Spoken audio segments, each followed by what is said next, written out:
Pizza no entry, burger no entry, vada pav no entry, noodles no entry, french fries no entry, chips no entry.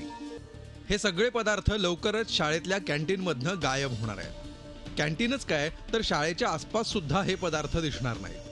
शाळांमध्ये या सगळ्या junk फूडवर बंदी आणण्याचा अन्न सुरक्षा आणि दर्जा प्राधिकरण अर्थात FSSAIचा विचार आहे. ज्या पदार्थात मीठ, साखर आणि स्निग्ध पदार्थ जास्त प्रमाणात आहेत अशा पदार्थांची FSSAI एक यादी तयार करत आहे, ज्यामध्ये chips, pizza, burger, fried chicken, pasta, french fries, ready to eat noodles, cold drinks आणि मिठाई यांचा समावेश असण्याची शक्यता आहे.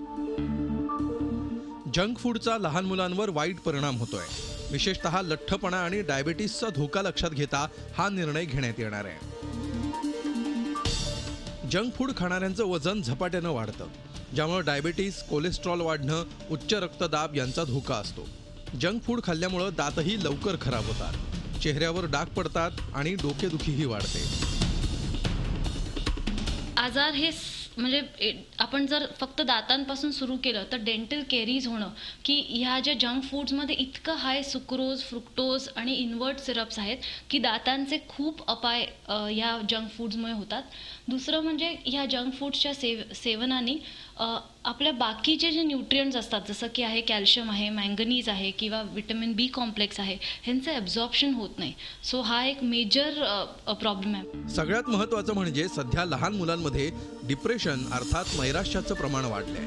त्यालाही जंक फूड जबाबदार असल्याचं तज्ज्ञांचं मत आहे. ह्या मुलांचे शुगर लेवल्स कॉन्स्टंट हाय राहिल्यामुळे ह्यांना हायपर ॲक्टिव्हिटी असणं, ॲग्रेशन असणं, ही मुलं खूप ॲग्रेसिव्ह असतात बाय नेचर. केमिकल डाईज जे वापरले जातात ह्या स्पेसिफिकली या सॉसेसमध्ये वगैरे, या केमिकल डाईजनी मूड स्विंग्स होणं, बिहेवियरल चेंजेस होणं हा एक मेजर प्रॉब्लेम आहे. काही या जंक फूड्समध्ये MSG हा प्रकार ॲड केला जातो. हे MSG blood brain barrier cross करतो. हे इतकं धोकादायक आहे. एका अहवालानुसार जंक फूड खाल्ल्यामुळं 20% शालेय मुलं ओव्हरवेट आहेत. लहान मुलांचं जंक फूड खाणं सुरूच राहिलं तर हा आकडा वाढू शकतो. त्यासाठीच FSSAI शाळेत आणि शाळेच्या परिसरात जंक फूडवर बंदी आणण्याच्या विचारात आहे. मी तर खूप स्वागत करते या निर्णयाचं आणि आमच्या या फील्डमध्ये ह्या डिसिजनचं खूपच पॉझिटिव्ह इम्पॅक्ट येणार आहे. कारण ह्या जंक फूडचं इतकं प्रचंड सेवन होतं आहे आणि ह्याचे साईड इफेक्ट्स जे असतात हे आपल्याला खूप कालांतराने कळतात. म्हणजे त्याचे जे निगेटिव्ह इफेक्ट्स आहेत हे आपल्याला समजून घ्यायला, त्याचे इफेक्ट्स यायला हा खूप वेळ लागतो. त्याच्यामुळे हा बॅन येणं हा अतिशय छान गोष्ट आहे. As doctor, as a dietitian आम्ही नक्की याचं स्वागत करतोय.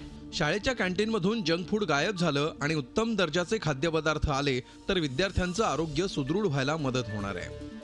सगळ्यात छान इडली डोसा. मुलांना हा प्रकार जनरली खूप आवडतो. वेगवेगळ्या प्रकारचे पराठे म्हणा, थालीपीठं म्हणा, जर आपण तिथे ठेवले तर आय थिंक मुलांना हे घेण्यात काहीच प्रॉब्लेम नसेल. इवन पावभाजीसारखा प्रकार किंवा पावभाजी आपण फ्रँकीसारखं करून मुलांना दिलं तर असे पण प्रकार कॅन्टीन्समध्ये आपण इझिली अवेलेबल करून देऊ शकतो. इवन सॉफ्ट ड्रिंक्स जे तिकडे अवेलेबल असतात त्याच्याऐवजी जर आपण त्यांना नारळ पाणीचं ऑप्शन किंवा काही अमृत सरबत म्हणा किंवा आपण नीरा जर मुलांना उपलब्ध करून दिली तर नीरा हे कॅल्शियमचं खूप सुंदर स्रोत आहे. त्याच्यामुळे आपण ह्या सगळ्या गोष्टींचा विचार केला पाहिजे. लहान मुलांना जंक फूडपासून दूर ठेवण्यासाठी पालकांनीही तितक्याच जबाबदारीनं वागणं आवश्यक आहे. FSSAIचा हा निर्णय प्रत्यक्षात यायला काही काळ जाईल, पण त्यानंतर शाळेच्या आवारातनं जंक फूड गायब होऊन पुन्हा एकदा चिंचा, बोरं आणि पेरूचे दिवस येणार आहेत. Bureau report, Zee media, Mumbai. तर कुठल्या जंक फूडमध्ये किती कॅलरीज असतात हे देखील जाणून घेऊयात.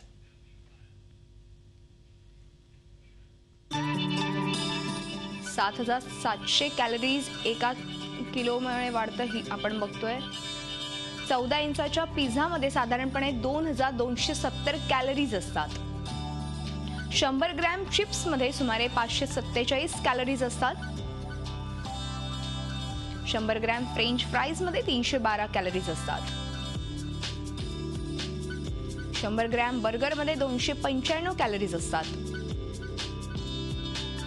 तर 100 ग्रॅम आईस्क्रीममध्ये 207 कॅलरीज असतात. 330 मिलीमीटर कोल्ड्रिंकमध्ये 142 कॅलरीज असतात.